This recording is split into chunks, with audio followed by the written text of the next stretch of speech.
La première guerre du Congo prend source au pays frontalier, le Rwanda. Tout comme le Congo, c'est une ancienne colonie belge qui possède principalement deux ethnies différentes. Les Tutsis vont être considérés par les Belges comme étant des nobles.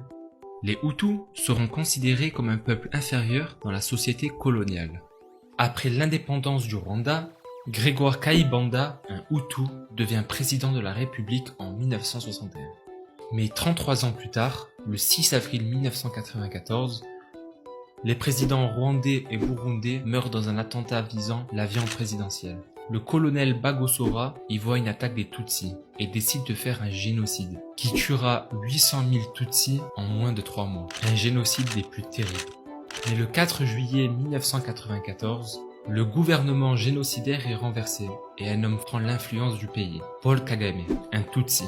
Mais 2 millions de Hutus fuient le pays vers le Zaïre, dont plusieurs anciens génocidaires. Une fois installés à l'est du Zaïre, les ex-génocidaires Hutus persécutent les populations Tutsis vivant au Zaïre.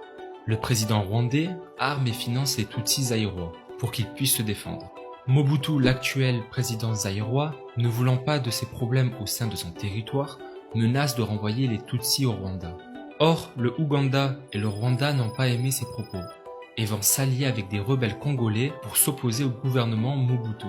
L'ADL, avec à sa tête le rebelle congolais Laurent Kabila, marche jusqu'à Kinshasa et renverse Mobutu, prend le pouvoir et renomme le pays République démocratique du Congo, la RDC. La suite dans un prochain épisode.